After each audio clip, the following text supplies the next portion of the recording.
यहाँ सिर्फ नाम नहीं लिए जा रहे, ये लिस्ट है फियर की। और दुर्योधन अपने ही गुरु के सामने भी अपना फियर छुपा नहीं पा रहा है।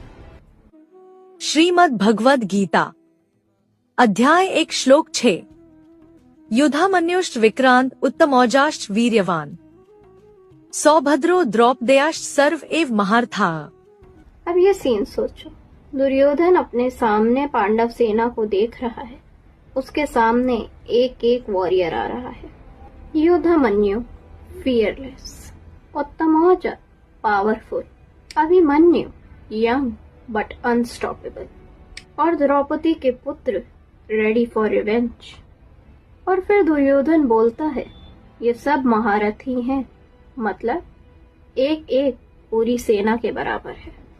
ये सिर्फ एक डिस्क्रिप्शन नहीं था, ये उसका डर था जो शब्दों के रूप में बाहर आ रहा था। अब इसे अपनी लाइफ में इमेजिन करो, एग्जाम, करियर, लोगों की एक्सपेक्टेशन का डर। कभी कभी ये सब हमें महारथी लगते हैं, पर सच क्या है? डर रियलिटी में नहीं होता, डर तो हमारे माइंड में होता है। जिस दिन तुमने अपनी स्टोरी चेंज कर दी, तुम्हारा फियर भी खत्म। दुर्योधन तो अपना डर देख रहा था। खैर, तुम अपनी स्ट्रेंथ देखो, क्योंकि बैटल वही जीतता है जो अपनी कहानी खुद लिखता है। नाथ रामदूत हनुमंत बलवंत हृदय सिद्धे अंग विराजय मायन पूर्णा सुखवंत। अब दुर्योधन ने गेम पलट दिया। पहले तो दुश्मन की तारीफ, पर अब अपनी पावर दिखाने का टाइम। श्रीमद् भगवद गीता अध्याय 1 श्लोक 7 अस्माकन्तु विशिष्टा ये तान्निबोध द्विजोत्तम नायका मम सैन्यस्य संज्ञार्थ तान ब्रवीमि ते। सीन इमेजिन करो, दुर्योधन अब सीधा अपने गुरु द्रोणाचार्य जी की तरफ मुड़ता है और कहता है, हे ब्राह्मण श्रेष्ठ, अब आप मेरे टीम की स्पेशल वॉरियर्स के बारे में भी तो जान लीजिए। ये सिर्फ एक इंफॉर्मेशन नहीं थी, ये एक कॉन्फिडेंट शो ऑफ था। ऐसे कह रहा हूँ, हाँ सामने वाले स्ट्रॉन्ग तो है, पर मेरी साइड भी कम नहीं है। लाइफ में हम भी तो यही करते हैं, पहले प्रॉब्लम्स को इतना बड़ा बना देते हैं और फिर सडनली अपने आप को बूस्ट करने लगते हैं। रियल कॉन्फिडेंस क्या होता है? जो अंदर से स्टेबल हो, ना किसी कंपैरिजन पे बेस्ड हो और ना ही किसी दिखावे पे। अगर तुमको खुद को स्ट्रॉन्ग फील कराने के लिए दूसरों से कंपेयर करना पड़ रहा है, तो समझ जाओ ये कॉन्फिडेंस रियल नहीं है। ट्रू वॉरियर तो वो होता है जो बिना किसी शोर के भी अपनी पावर को जानता है। क्या तुम वैसे वॉरियर हो? जीत की हवस नहीं, किसी पे कोई वश नहीं। ये सिर्फ नाम नहीं, बल्कि हिस्ट्री के सबसे डेंजरस वॉरियर्स की लिस्ट है। और अब दुर्योधन अपनी पूरी पावर टेबल पे रख रहा है। श्रीमद् भगवद गीता अध्याय 1 श्लोक 8 भवान भीष्मश्च कर्णश्च कृपश्च समितिञ्जय अश्वत्थामा विकर्णश्च सौमदत्तिस्तथैव च।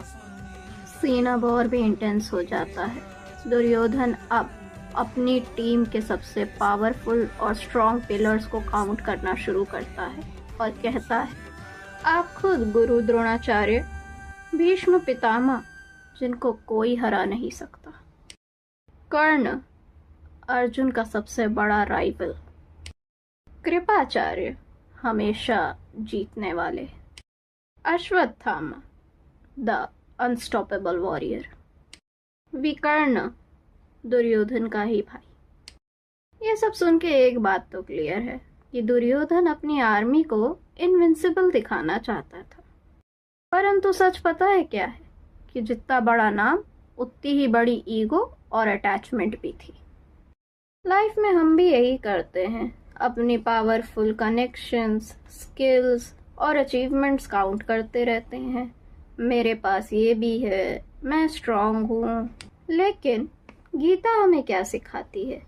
कि केवल पावरफुल लोग होने से या कनेक्शंस होने से सक्सेस गारंटीड नहीं हो जाती। अगर माइंडसेट ही क्लियर नहीं है तो सारी स्ट्रेंथ भी वीक पड़ जाती है। ट्रू पावर अंदर होती है मेरे दोस्त, बाहर के नाम नहीं। याद रखना, सबसे पावरफुल आर्मी भी हार जाती है जब उसका लीडर ही अंदर से हार चुका हो तो। इसीलिए पहले अपने अंदर की जीत पक्की करो, वरना बाहर की हर जीत भी बेकार है।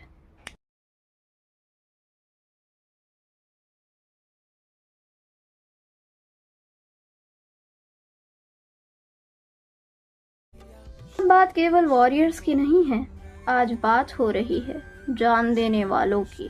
दुर्योधन के पास केवल सेना नहीं, लॉयल्टी की आग थी।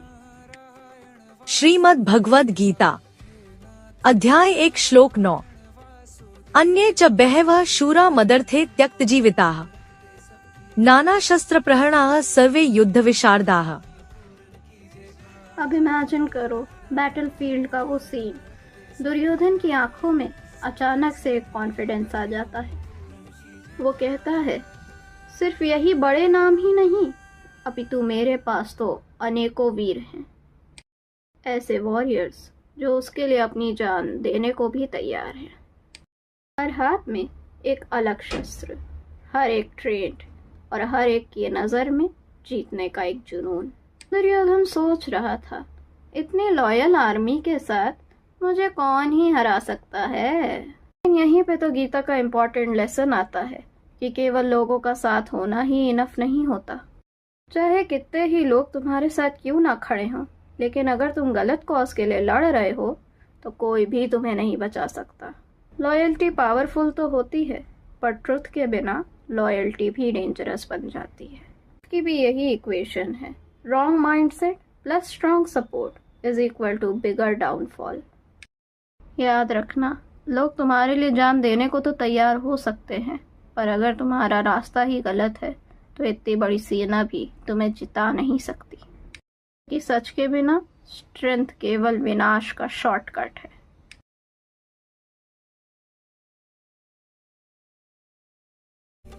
ये सुन के शौक लग सकता है। दुर्योधन बोल रहा है, हमारी सेना तो अनलिमिटेड है और पांडवों की लिमिटेड। क्या सच में ऐसा है या बस ओवर कॉन्फिडेंस है? श्रीमद् भगवद गीता अध्याय 1 श्लोक 10। अपर्याप्तम तदस्माकं बलं भीष्माभिरक्षितम् पर्याप्तं त्विदमे तेषां बलं भीमाभिरक्षितम्। ये सीन इमेजिन कर, दुर्योधन फुल कॉन्फिडेंस में बोलता है, हमारी सेना तो इनफाइनाइट पावर जैसी है क्योंकि हमें स्वयं भीष्म पितामह प्रोटेक्ट कर रहे हैं।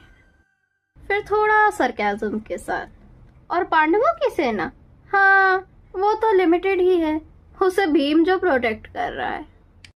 परंतु यहाँ भी एक हिडन ट्रुथ है। दुर्योधन के वर्ड्स तो स्ट्रॉन्ग थे, पर अंदर से वो भी भीम से डरता था। इसीलिए तो कंपैरिजन करके अपने आप को कन्विंस कर रहा था।